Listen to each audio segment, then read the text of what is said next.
자, 그러면 이제 그 다음 얘기 한번 해보도록 합시다. 자, 우리 네 가지 고분자 중에 이제 세 가지 고분자를 얘기를 했고요. 이제 하나 남았죠. 이제 핵산에 대한 얘기를 한번 해보도록 할게요. 지금 이제 고분자 파트에서 다룬 단백질 같은 경우는 상당히 많은 기능을 하기 때문에 단백질은 뒷부분에서도 중요하지만 단백질 자체에서도 문제가 많이 출제가 됐었습니다. 그래서 단백질에 대한 기본 개념 잘 이해하고요. 심화 때 좀 더 자세히 얘기하도록 합시다. 자, 이제 핵산을 얘기를 할 텐데 핵산의 기능은 유전 정보를 저장하고 또 전달을 하는 그런 기능이 있죠. 우리 진핵 기준으로 본다면 진핵의 경우는 핵막이 있다고 했습니다. 자, 이렇게 핵막이 있고요.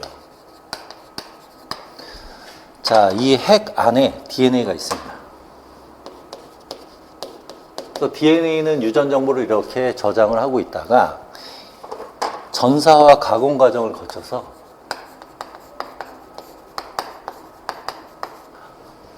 전사를 하면 RNA가 만들어지는데 그대로 이 번역 과정에 사용할 수는 없고요. 가공 과정을 거쳐서 성숙된 mRNA를 만들게 돼요.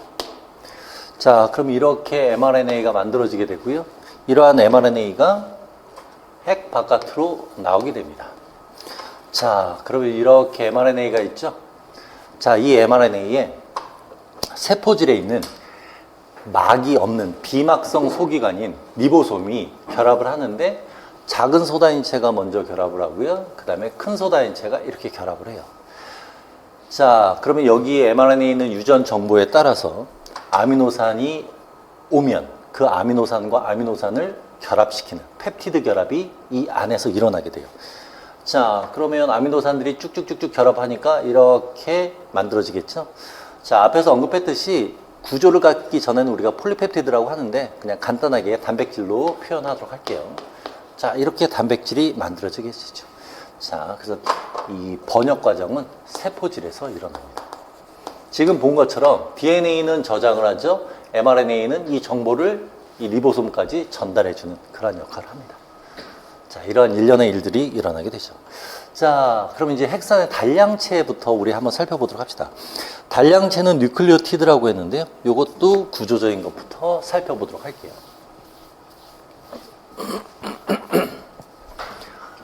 자, 5탄당부터 한번 그려보도록 해봅시다. 자, 5탄당. 자, 여기에 산소가 있고요. 자, 그리고 탄소 하나는 어디 있어요? 이렇게 있습니다. 그래서 1번, 2번, 3번, 4번, 5번. 자, 그런데 1번에 이제 질소염기가 결합을 하는데 이 염기에도 탄소가 있기 때문에 그 탄소와 5탄당의 탄소를 구분하기 위해서 5탄당에 있는 탄소는 프라임을 붙입니다.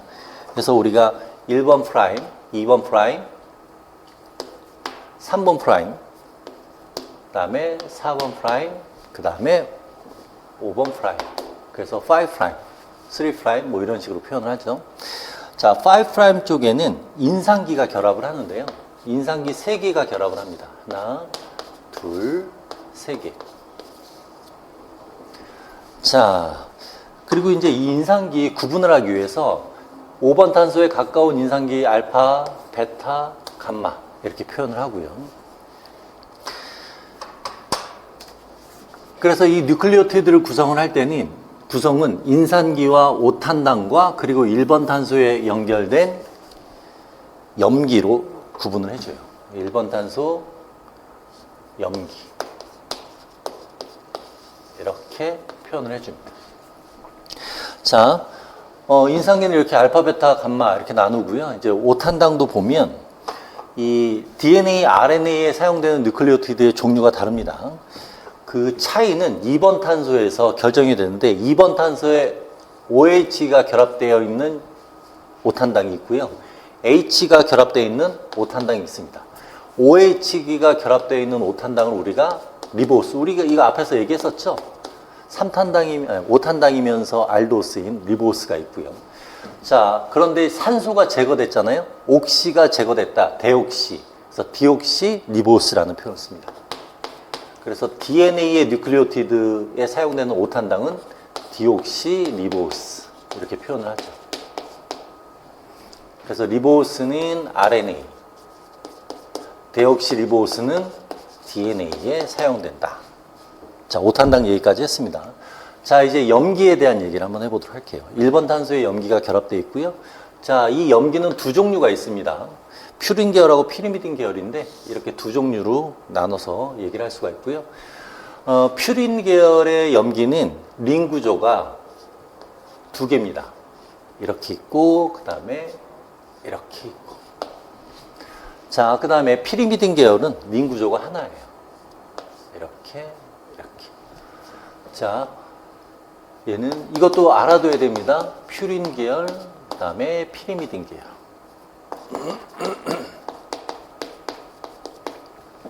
자, 퓨린 계열의 염기로는 아데닌과 구아닌이 있고요.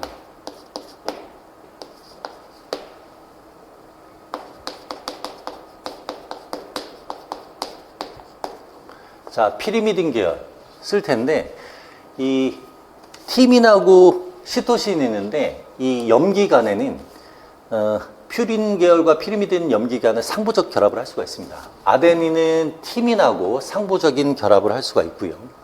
구아닌은 시토신하고 상부적인 결합을 합니다. 상부적 결합이라는 게 이제 짝꿍이 있다는 얘기예요. 아데닌은 티민하고만, 구아닌은 시토신하고만 결합을 한다는 얘기고요.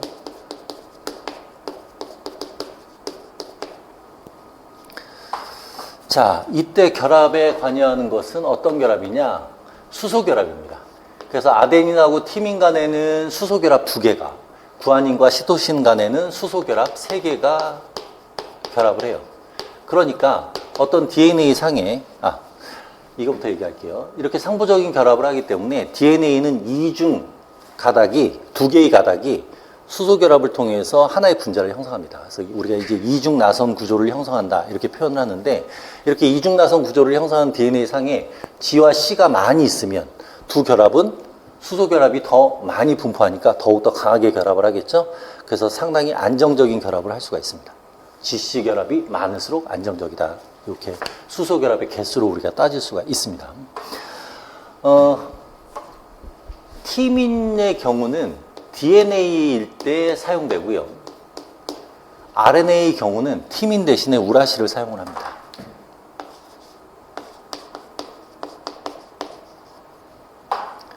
그래서 RNA. 자, 우리 몸 안에서 이 시토신은 탈아미노화 과정을 거쳐서 우라실이 될 수가 있어요. 근데 DNA 상에서 우라실이 존재하게 되면 얘는 잘못된 거죠. 티민이 돼야 되니까. 그래서 시토신이 우라실로 변하면 이 우라실을 다시 티민으로 복구하는 과정이 생기게 됩니다. 그럼 원래 시토신이었는데 티민으로 바뀌어버렸죠? 염기가 바뀌었죠? 이게 돌연변이에요. 그래서 이러한 점돌연변이가 우리 몸 안에서 일어날 수가 있는데, 이와 관련된 문제가 이번에 출제가 됐습니다. 면역학에서. 그래서 이제 항체와 항원 간의 결합 부위에 이러한 점돌연변이가 생기면 항체, 항원 간의 친화도, 결합하는 정도가 달라지는 그러한 체성과 변이가 형성되는데, 그것과 관련돼서 관여하는 효소가 어떤 일을 하는가에 대한 문제가 출제가 된 적이 있었어요. 그래서 이러한 탈아미노화 과정은 나중에 이제 RNA 편집 과정에서도 나오고요. 그런 여러 가지 과정에서 이러한 언급이 있을 겁니다. 돌연변이에서도 언급을 할 거고요. 그래서 이 티민 DNA, 우라실은 RNA다라는 거 좀 알아둘 필요가 있습니다. 자, 이게 이제 전체적인 뉴클레오티드의 구조이다. 그래서 여러분들은 퓨린은 아데닌 구아닌이고요. 아데닌 구아닌은 퓨린 계열이고요. 티민 시토신은 피리미딘 계열이다. 이 정도 알아둬야 되는데, 요거 헷갈릴 때는 어떻게 하냐? 퓨린 글자 2개잖아요. 링 2개. 이렇게 생각하면 되고, 그 다음에 피리미딘 보면 다 모음이 1이죠. 그래서 티민도 보면 1이죠. 시토신도 1이죠. 이런 식으로 퓨린 계열과 피리미딘 계열의 이 염기를 알아둘 필요는 있습니다. 왜냐하면 돌연변이 과정에서도 염기 전이가 있고 염기 전환. 그래서 염기 전이냐 전환이냐 이걸 구분하려면 이 염기가 퓨린 계열이냐 피리미딘 계열이냐를 알아둘 필요가 있기 때문에 그렇습니다. 그래서 이것도 종류별로 구분해서 알아둘 필요는 있어요. 자, 요 정도까지 하고 넘어가도록 합시다. 자, 그러면 이러한 뉴클레오티드가 계속 연결이 되면 우리가 중합체가 형성될 수 있는데, 우리 중합체 형성과 관련돼서 한번 살펴보도록 해봅시다. 중합체 형성 관련돼서 여기다가 또 우리 뉴클레오티드 한번 표현을 해보도록 할까요? 여기다 한번 표현을 해보도록 합시다. 자, 5탄당 표현을 해보고요. 자, 5탄당 여기 산소. 자, 그 다음에 5번 탄소 여기다 표현을 해주고요. 자, 1번 탄소는 염기하고 결합하고 있는데 우리 염기를 뭐 예를 들어서 아데닌이라고 한번 해봅시다. 자, 5번 탄소에 이제 인산기가 이렇게 결합하고 있는 상태. 자, 그리고 결합할 때 3번 탄소가 중요합니다. 3번 탄소에는 OH기가 있어요. 자, 그리고 DNA니까 2번 탄소에는 H가 있겠죠. 우리 DNA 가지고 얘기를 한번 해보도록 할게요. 자, 지금 결합에 관여하는 것은요, 5번 탄소 그리고 3번 탄소가 결합에 관여합니다. 3번 탄소. 자, 또 다른 뉴클리오티드 밑에다가 한번 표현을 해보도록 할까요? 여기서 이 정도. 그러면 이 정도에다가 표현을 한번 해보도록 합시다. 자, 오각형 그려주고요. 여기는 산소 표현해주고요. 염기는 뭐 티민. 자, 그 다음에 여기 5번 탄소 표시해주고요. 자, 5번 탄소에는 인산기가 3개가 있다고 했죠? 자, 그려봅시다. 자, 둘 간의 결합을 하려고 해요. 자, 결합을 할 때 3번 탄소, 기존의 원래 뉴클리오티드의 3번 탄소의 산소가 여기에 나와 있는 5번 탄소의 인산기와 결합을 합니다. 자, 그 얘기는 요 인산기가 알파 자리에 있는 인산기가 베타의 인산기하고 결합이 끊어져야 되겠죠. 자, 이곳에서 끊어져요. 그러면서 고온결합을 할 수가 있게 됩니다. 자, 그런데 인산기와 인산기 간에는 이 결합이 상당히 에너지를 많이 가지고 있어요. 그래서 이게 끊어지면 고에너지가 나옵니다. 그리고 그 고에너지를 이용을 해서 결합을 할 수가 있게 돼요. 자, 이 정도 하고요. 자, 그러면 지금 보면 얘가 이렇게 결합을 하게 됐을 때 결론부터 얘기해 봅시다. 지금 3번 탄소에는 OH가 있고요. 2번 탄소는 OH 있죠. 자, 그래서 지금 여기에서 보면 여기 3번 탄소와 5번 탄소 자리가 결합을 했는데 나중에 온 뉴클리오티드의 3번 탄소의 OH기는 노출돼 있죠. 중합이 일어난 다음에. 그리고 5번 탄소, 기존에 있던 뉴클리오티드의 5번 탄소 노출돼 있죠. 우리가 단백질 합성해서 아미노기 노출, 카르복실기 노출 해서 N말단에서 C말단 방향으로 하듯이 이 핵산의 그 합성 방향도 기존에 있던 건 5번 탄소가, 새로운 것은 3번 탄소가 노출돼 있어서 5번 탄소에서 3번 탄소 방향으로 중합이 일어난다. 그래서 우리가 중합 방향을 5'에서 3' 방향이다 라고 표현을 하는 겁니다. 됐죠?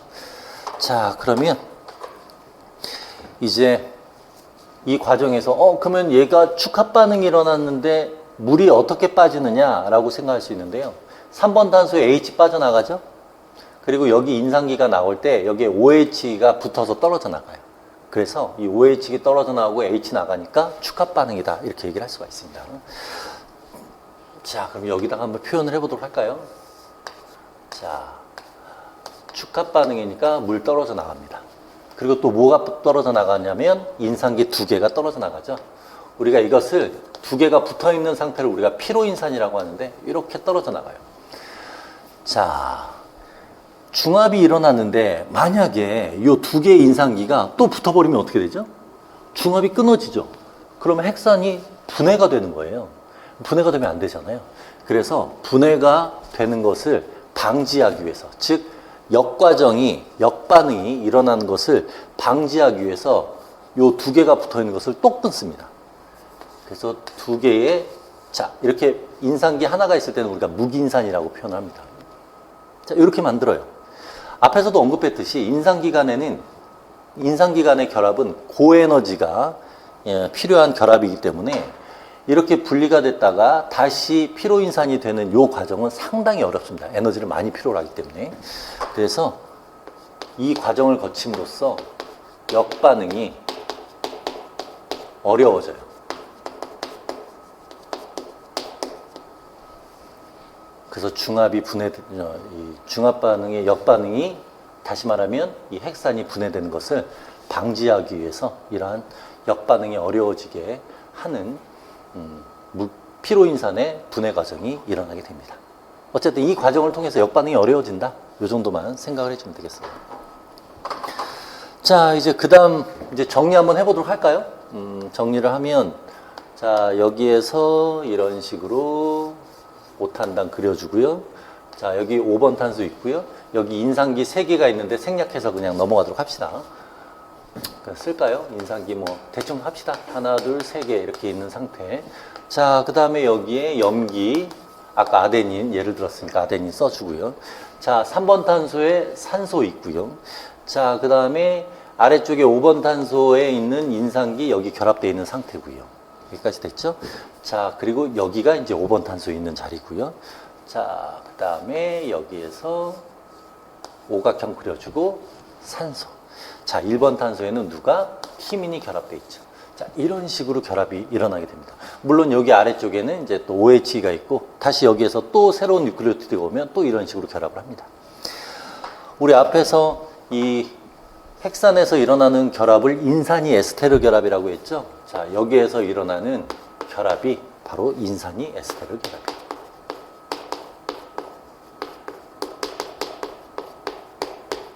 에스테르 어디서 봤었죠? 글리세롤과 지방산 간의 결합을 우리가 에스테르 결합이라고 했습니다. 여기에다가 인산이만 붙이면 이제 인산이 에스테르 결합이 된다. 자, 요 정도 하도록 합시다.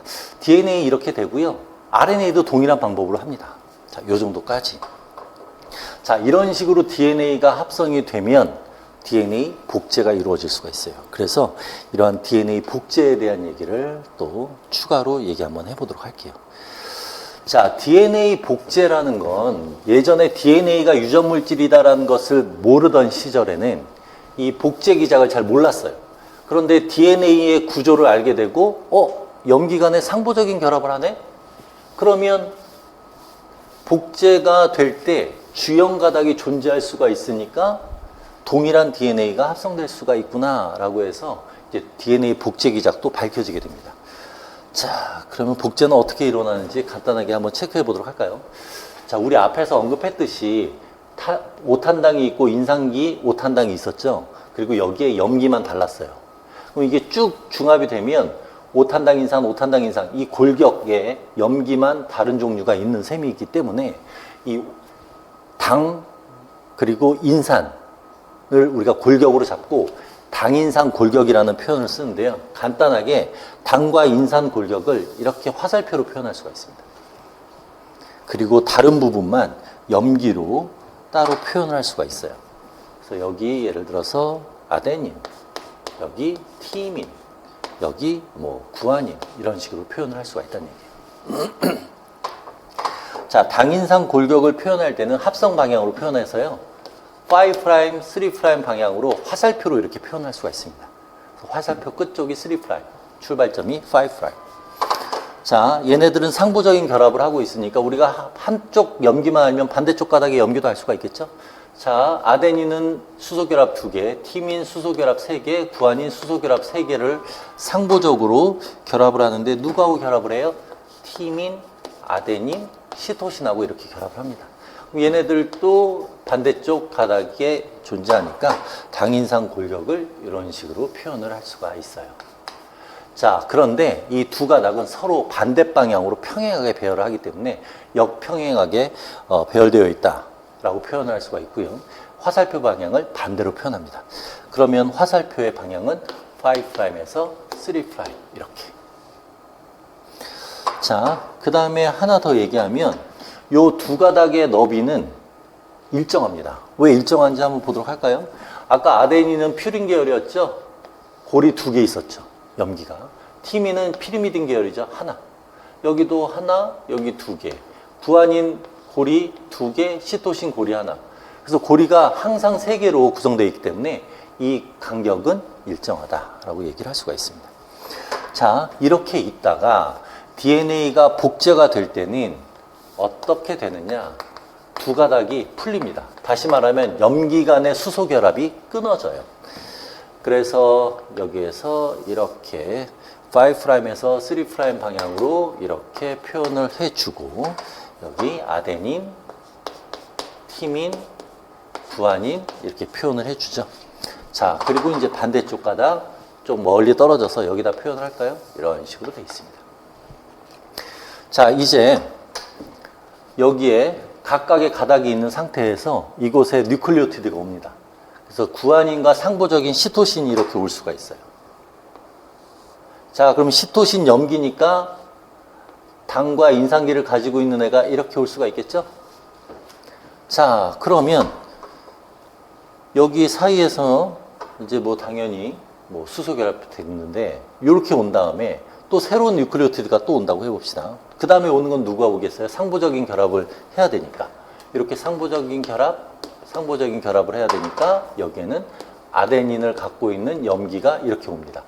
자, 이렇게 오면 중화효소에 의해서 염기와 염기 간에 무슨 결합이 일어나요? 인산이 에스테르 결합이 일어나면서 연결이 되는 거예요. 자, 이번에는 티민이 와요. 자, 티민을 갖고 있는 뉴클리오티드가 옵니다. 역시 인산이 에스테르 결합이 일어나면서 이렇게. 그래서 순서를 보면 시토신 먼저, 아데닌 그 다음 티민. 그래서 순서가 어떻게 돼요? 이런 식으로. 역평행하게 순서가 됩니다. 자, 이렇게 DNA가 복제가 되고요. 반대 방향도 똑같은 방향으로 복제가 돼요. 이번에는 이 주연 가닥에 3' 쪽이 이제 위쪽이니까 이쪽에 염기가 오고요.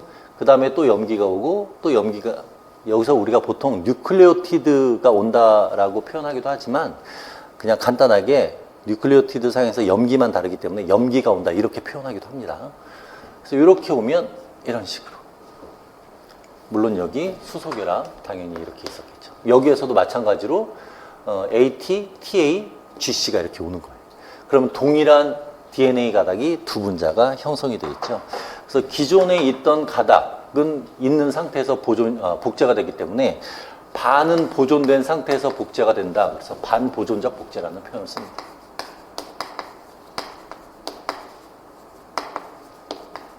그래서 간단하게 이제 개념을 따져보면 반보존적 복제고요. 여기에 추가로 더 얘기를 하게 되면 방향은 반대 방향이죠. 역평행한 방향이다.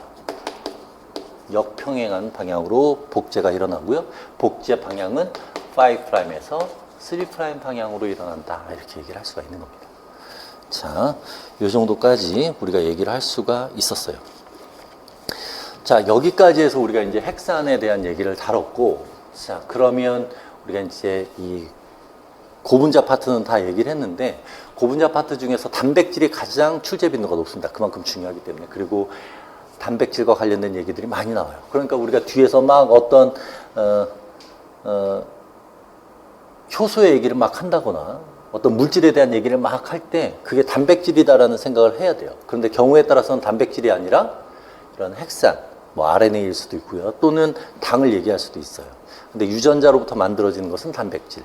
그렇게 만들어진 단백질들이 방금 얘기한 것처럼 핵산도 만들고 당도 만들고 지질도 만드는 거예요. 그래서 여러분들이 헷갈려하면 안 되는 게 유전자로부터 만들어지는 것은 단백질입니다. 이 얘기를 왜 하냐면 한참 강의하다가 나중에 자, 유전자로부터 얘 만들어져요. 당. 그러면 고개 끄덕거려요. 유전자로부터 당이 만들어지는 것이 아닙니다. 단백질이 만들어지면 이제 이 대사 과정을 통해서 나머지 고분자들이 만들어지는 거예요. 그렇게 개념을 잡아주면 되겠습니다. 자, 그러면 여기까지 우리가 핵산에 대한 얘기를 했는데, 우리가 앞부분에서 시간이 딜레이 되는 바람에 첫날부터 시간을 오버해서 하기는 좀 그렇고, 그죠? 벌써 시간이 다 돼버렸네. 이 마지막 타임을 20여 분밖에 못 해가지고 조금 아쉽긴 한데, 첫날부터 시간을 넘기면 첫날부터 여러분들 지칠 것 같아가지고, 마지막 타임을 뭐 20여 분밖에 안 했지만 여기까지만 챕터를 끝내는 걸로 하는 게 나을 것 같아요. 시간이 좀 여유 있으면은 요 6챕터 앞부분까지 에너지 개념까지 얘기하고 넘어가려고 했는데 그러면 첫날에는 안 될 것 같습니다. 그래서 여기까지 하는 걸로 하도록 하죠. 저렇게 마지막 타임은 좀 적었지만. 자, 우리가 오늘은 여기까지 했고요. 앞부분 내용이 어떻게 보면 쉽지만 어떻게 보면 그 내용을 제대로 이해하지 못한 상황에서 넘어가게 되면 뒷부분에서 여러분들이 어려움을 겪을 수가 있기 때문에 약간 좀 자세히 얘기한 면이 있습니다. 단순하게 외운다라는 생각을 하지 말고 이해를 한다라는 생각을 하고 앞에서 배운 내용들은 뒷부분에서 계속 언급을 할 거예요. 근데 이제 똑같은 얘기를 하는 게 아니라 그걸 토대로 해서 다른 내용을 살을 붙여서 하기 때문에 앞부분에서 제대로 이해를 못하게 되면 뒷부분에서 여러분들이 그 이해도가 떨어질 수가 있으니까 잘 체크하는 걸로 하도록 하고 여러분들이 이제 앞으로 공부를 할 때 오늘 같은 경우는 6타임 물론 이제 첫 번째는 우리가 그 설명회 하느라고 놓쳤지만 앞으로는 첫날은 6타임 할 거고요. 둘째 날은 3타임. 그래서 내일은 3타임을 하게 되는데 그래서 전체적으로 9타임 동안 공부한 내용들을 집에 가서 복습을 하고요. 그 다음에 그 복습이 끝난 다음에 뭐 하루 이틀 지나서 내가 얼만큼 복습했는지를 그리고 복습이 제대로 된 부분과 안 된 부분을 구분하기 위해서 여러분들에게 복습용 문제를 제공을 했습니다. 원래 이제 일주일 뒤에 복습용 문제를 제공할 수도 있지만 그래도 그렇게 되면 너무 복잡해지니까 그냥 당일날 여러분들에게 복습용 문제를 제공했으니까 복습용 문제를 풀고요. 자, 그 다음에 일주일이 지난 다음에는 그 전주에 배운 내용에 대한 또 여러분들이 테스트를 위해서 위클리 테스트 문제를 줄 거예요.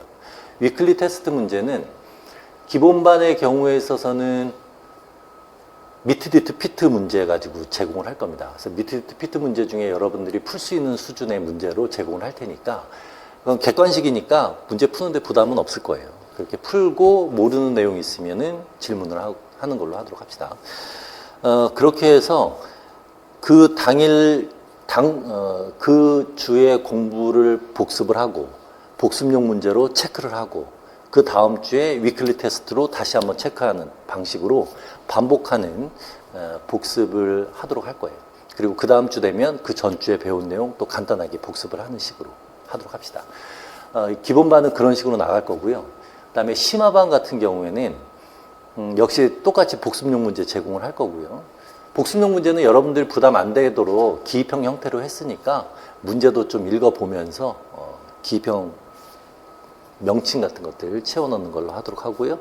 심화반의 경우에 있어서는 임용 기출 문제를 제공을 할 거예요. 그래서 그 임용 기출 문제를 복습한다라는 개념으로 풀어보는 걸로. 그러면 좀 더 이제 심화 과정 때는 여러분들이 많은 내용을 배웠기 때문에 임용 기출 문제를 접근을 해서 문제 푸는데 그렇게 어려움이 없을 테니까 임용 기출 문제를 복습하는 거는 심화 과정. 그리고 미트디트 피트 문제 중에 좀 난이도가 좀 떨어지는 문제로 여러분들이 푸는 것은 기본반에서 하는 걸로 하도록 합시다. 경험에 의하면 처음엔 좀 열심히 하다가 몇 주 지나면 안 하는 친구들이 많았어요. 그런 친구도 이제 떨어지면 이제 그 다음 해 와가지고 이번에는 복습 문제 열심히 풀려고 합니다라는 소리를 할 때가 가끔 있는데 복습용 문제 푸는데 그렇게 어려움이 없습니다. 그러니까 복습용 문제를 매주 거르지 않고 하는 방향으로 해서 매주 내가 배운 것을 계속 체크하고 오개념이 잡혔다든가 이해가 안 되는 것들은 나에게 물어보고 그리고 복습이 제대로 안 됐다 싶은 것들은 다시 복습을 하도록 하세요. 그렇게 해서 여러분들이 이제 그 매주 복습을 통해서 최대한 100%에 가깝게 복습을 한다라고 생각하고 공부를 하면 그게 차곡차곡 쌓이니까 나중에 심화 과정 때도 어려움이 없이 수업 들을 수 있고요. 심화 과정 때도 그런 식으로 복습을 하면 문제 풀일 때 어느 정도 이론 과정이 잡혀진 상태에서 문제를 풀게 되면 여러분들이 편하게 정리하는 수순으로 좀 더 전체적인 내용을 정리할 수 있으니까요. 여러분들이 좀 힘들고 무슨 일이 있다 하더라도 꼭 시간을 짬을 내서 문제도 풀고 복습도 꼭 하도록 합시다.